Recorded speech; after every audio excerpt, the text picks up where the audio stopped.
ವಕೀಲರ ಹೋರಾಟಕ್ಕೆ ರಾಜ್ಯ ಸರ್ಕಾರ ಕೊನೆಗೂ ಮಾಡಿದೆ. ರಾಮನಗರ ವಕೀಲರ ಬೇಡಿಕೆಯಂತೆ ರಾಮನಗರದ ಐಜೂರು ಠಾಣೆ ಪಿಎಸ್ಐ ತನ್ವೀರ್ ಹುಸೇನ್ ಅವರನ್ನು ಕೊನೆಗೂ ಸಸ್ಪೆಂಡ್ ಮಾಡಲಾಗಿದೆ. ಈ ಮೂಲಕ ವಕೀಲರು 2 ದಿನಗಳಿಂದ ನಡೆಸುತ್ತಿದ್ದಂತಹ ಪ್ರತಿಭಟನೆ ಕೊನೆಯಾಗಿದೆ. ರಾಜ್ಯಸಭೆ ಚುನಾವಣೆ ಹೊತ್ತಲ್ಲೇ ರೆಸಾರ್ಟ್ ರಾಜಕೀಯ ಶುರುವಾಗುವಂತಹ ಸಾಧ್ಯತೆಗಳು ದಟ್ಟವಾಗಿದೆ. ಬಿಜೆಪಿ ಜೆಡಿಎಸ್ ಲೆಕ್ಕಾಚಾರ ಉಲ್ಟಾ ಮಾಡೋದಕ್ಕೆ ಕಾಂಗ್ರೆಸ್ ತಂತ್ರ ಹಿಡಿದಿದ್ದು ಶಾಸಕರನ್ನ ರೆಸಾರ್ಟ್ಗೆ ಶಿಫ್ಟ್ ಮಾಡುವ ಮಾತುಕತೆ ನಡೆದಿದೆ ಎನ್ನಲಾಗಿದೆ. ಬಳಿಕ ರೆಸಾರ್ಟ್ನಿಂದ ಶಾಸಕರು ನೇರವಾಗಿ ಚುನಾವಣೆಗೆ ಬರುವ ಸಾಧ್ಯತೆ ಇದೆ. ಪರಿಷತ್ನ ಶಿಕ್ಷಕರ ಕ್ಷೇತ್ರದ ಉಪಚುನಾವಣೆಯಲ್ಲಿ ಪುಟ್ಟಣ್ಣ ಜಯಬೇರಿ ಬಾರಿಸಿದ್ದಾರೆ. ಕರ್ನಾಟಕ ರಾಜ್ಯ ಹಾಗೂ ಕಾಂಗ್ರೆಸ್ ಪಕ್ಷಕ್ಕೆ ವಿಶೇಷ ದಿನ. ಶಿಕ್ಷಕರು ಬಹಳ ವಿದ್ಯಾವಂತರು, ಪುಟ್ಟಣ್ಣನ ಆಯ್ಕೆ ಮಾಡಿದ್ದಾರೆ ಅಂತ ಡಿಕೆ ಶಿವಕುಮಾರ್ ಹೇಳಿದ್ದಾರೆ. ವಿಧಾನ ಪರಿಷತ್ನ ಬೆಂಗಳೂರು ಶಿಕ್ಷಕರ ಕ್ಷೇತ್ರದ ಉಪಚುನಾವಣೆಯಲ್ಲಿ ಕಾಂಗ್ರೆಸ್ ಅಭ್ಯರ್ಥಿ ಪುಟ್ಟಣ್ಣ ಜಯಬೇರಿ ಬಾರಿಸಿದ ಬೆನ್ನಲ್ಲೇ ಬಿಜೆಪಿ ಜೆಡಿಎಸ್ ಮೈತ್ರಿಗೆ ಸಿದ್ದರಾಮಯ್ಯ ಟಾಂಗ್ ಕೊಟ್ಟಿದ್ದಾರೆ. ಬಿಜೆಪಿ ಜೆಡಿಎಸ್ ನಾಯಕರ ನಡುವೆ ಮೈತ್ರಿ ಆಗಿದೆ ವಿನಃ ಇದಕ್ಕೆ ಮತದಾರರ ಒಪ್ಪಿಗೆ ಇಲ್ಲ ಅಂತ ಹೇಳಿದರು. ಮಂಗಳೂರಿನಲ್ಲಿ ಶಿಕ್ಷಕಿಯಿಂದ ಶ್ರೀರಾಮನ ಅವಹೇಳನ ಆರೋಪಕ್ಕೆ ಸಂಬಂಧಪಟ್ಟ ಹಾಗೆ ತನಿಖಾಧಿಕಾರಿಯಿಂದ ಶಾಲಾ ಮಕ್ಕಳು ಪೋಷಕರ ವಿಚಾರಣೆ ಅಂತ್ಯಗೊಂಡಿದೆ.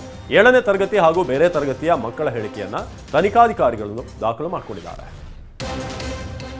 ರಾಜಧಾನಿ ಬೆಂಗಳೂರಿನಲ್ಲಿ ವಿಚಿತ್ರ ಕಳ್ಳ ಪ್ರತ್ಯಕ್ಷ ಆಗಿದ್ದಾನೆ. ನೈಟಿ ಹಾಕೊಂಡು ಅಪಾರ್ಟ್ಮೆಂಟ್ಗೆ ನುಗ್ಗಿದ ಕಳ್ಳ ಬೆಲೆ ಬಾಳುವ ಶೂಗಳನ್ನು ಕದ್ದು ಹೋಗಿದ್ದಾನೆ. ಸಿಸಿಟಿವಿಯಲ್ಲಿ ಗುರುತು ಸಿಗದಂತೆ ನೈಟಿ ಹಾಕಿಕೊಂಡು ಶೂಗಳನ್ನು ಕದ್ದು ಕಾಂಪೌಂಡ್ ಹಾರಿ ಪರಾರಿಯಾಗಿರುವಂತಹ ದೃಶ್ಯ ಈಗ ಸಿಸಿಟಿವಿ ಕ್ಯಾಮೆರಾದಲ್ಲಿ ಸೆರೆಯಾಗಿದೆ.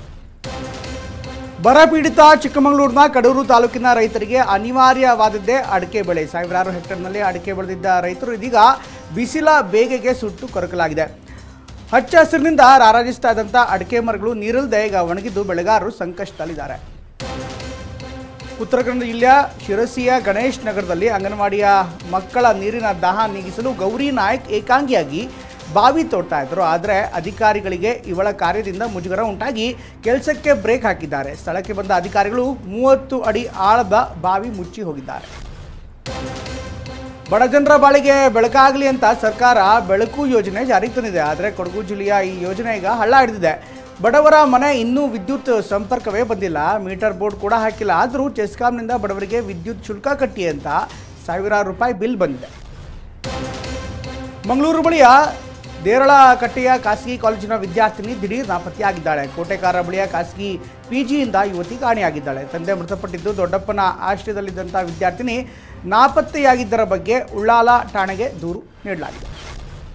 ಹಿರಿಯ ಖ್ಯಾತ ವಕೀಲ ಫಾಲಿ ಸ್ಯಾಮ್ ನಾರಿಮನ್ ನಿಧನರಾಗಿದ್ದಾರೆ. ವಯೋಸಹಜ ಕಾಯಿಲೆಯಿಂದ ಬಳಲುತ್ತಿದ್ದ 95 ವರ್ಷದ ನಾರಿಮನ್ ತಮ್ಮ ದೆಹಲಿ ನಿವಾಸದಲ್ಲಿ ಕೊನೆಯುಸಿರೆಳೆದಿದ್ದಾರೆ.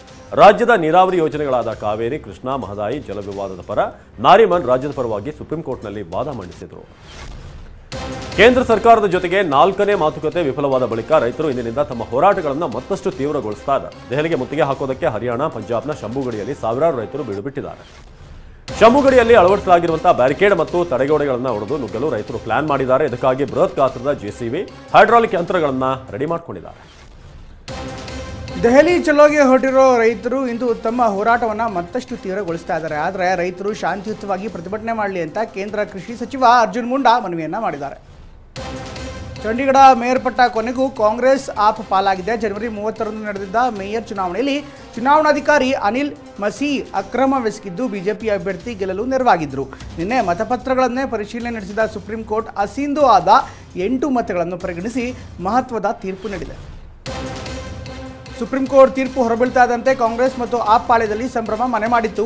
ಚಂಡೀಗಢದ ನೂತನ ಮೇಯರ್ ಆಗಿ ಕುಲ್ದೀಪ್ ಕುಮಾರ್ ಆಯ್ಕೆಯಾಗಿದ್ದಾರೆ. ಸುಪ್ರೀಂ ಕೋರ್ಟ್ ತೀರ್ಪು ಬಗ್ಗೆ ಅರವಿಂದ್ ಕೇಜ್ರಿವಾಲ್ ಬಿಜೆಪಿ ಗೆಲುವನ್ನೇ ಕಸಿದಿತ್ತು, ಇದು ದೇಶ ಹಾಗೂ ಇಂಡಿಯಾ ಒಕ್ಕೂಟಕ್ಕೆ ಸಂದ ಜಯ ಅಂತ ಹೇಳಿದ್ದಾರೆ.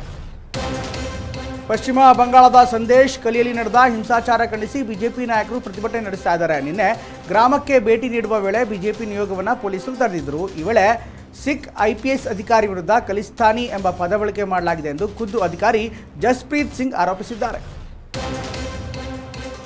ಮಹಾರಾಷ್ಟ್ರದ ಪುಣೆಯಲ್ಲಿ ಬರೋಬ್ಬರಿ 1100 ಕೋಟಿ ಮೌಲ್ಯದ 600 kg ಡ್ರಗ್ಸ್ ಅನ್ನು ಪೊಲೀಸರು ಜಪ್ತಿ ಮಾಡಿದ್ದಾರೆ. ವಿಶ್ರಾಂತ್ ವಾಡಿಯಾಗ ಸೇರಿದಂಥ 2 ಗೋಡೌನ್ಗಳ ಮೇಲೆ ರೇಡ್ ಮಾಡಿದ ಪೊಲೀಸರು ಭಾರಿ ಪ್ರಮಾಣದ ಡ್ರಗ್ಸ್ ಅನ್ನು ವಶಪಡಿಸಿಕೊಂಡಿದ್ದಾರೆ. ಟೀಂ ಇಂಡಿಯಾದ ಮಾಜಿ ನಾಯಕ ಧೋನಿ ನನ್ನ ಪ್ರಶ್ನೆಗೆ ಉತ್ತರಿಸಬೇಕು ಅಂತ ಮನೋಜ್ ತಿವಾರಿ ಹೇಳಿದ್ದಾರೆ. 2011ರಲ್ಲಿ ನಾನು ಶತಕ ಸಿಡಿಸಿದ್ರು ಕೂಡ ನನ್ನನ್ನು ಭಾರತ ತಂಡದಿಂದ ಕೈ ಬಿಡಲಾಯಿತು, ಅದು ಯಾಕೆ? ಅಂದು ನನಗಾಗಿದ್ದು ನೆನೆದು ಬೇಸರ ಆಗ್ತಿದೆ ಅಂತ ಕ್ರಿಕೆಟಿಗ ಮನೋಜ್ ತಿವಾರಿ ಅಸಮಾಧಾನ ಹೊರಹಾಕಿದ್ದಾರೆ. 2024 IPL ನಲ್ಲಿ ಆಡೋದಕ್ಕೆ ಕ್ರಿಕೆಟಿಗ ರಿಷಬ್ ಪಂತ್ ಸನ್ನದ್ಧರಾಗಿದ್ದಾರೆ. ರಾಮನಗರದ ಅಲೂರಿನಲ್ಲಿ ತರಬೇತಿ ನಡೆಸಿರುವಂತಹ ರಿಷಬ್ ಪಂತ್ ಇದೀಗ ಆರೋಗ್ಯವಾಗಿ ಸದೃಢವಾಗಿದ್ದಾರೆ ಎನ್ನಲಾಗ್ತಿದೆ. ಹಿಂದೆ ಭೀಕರ ಕಾರು ಅಪಘಾತಕ್ಕೆ ಈಡಾಗಿದ್ದಂತಹ ರಿಷಬ್ ತೀವ್ರ ಗಾಯಗಳಿಂದ ಬಳಲಿದ್ರು. ಬಾಲಿವುಡ್ ನಟಿ ವಿರಾಟ್ ಕೊಹ್ಲಿ ಧರ್ಮಪತ್ನಿ ಅನುಷ್ಕಾ ಶರ್ಮಾ ಗಂಡು ಮಗುವಿಗೆ ಜನ್ಮ ನೀಡಿದ್ದಾರೆ. ಈ ಬಗ್ಗೆ ಖುದ್ದು ಅನುಷ್ಕಾ ಶರ್ಮಾ ಅವರೇ ಇನ್ಸ್ಟಾಗ್ರಾಂನಲ್ಲಿ ಸಿಹಿ ಸುದ್ದಿ ಹಂಚಿಕೊಂಡಿದ್ದಾರೆ. ಫೆಬ್ರವರಿ 15ರಂದು ಅನುಷ್ಕಾ ಗಂಡು ಮಗುವಿಗೆ ಜನ್ಮ ನೀಡಿದ್ದಾರೆ. ಮಗುವಿಗೆ ಅಕಾಯ್ ಎಂದು ಹೆಸರಿಡಲಾಗಿದೆ.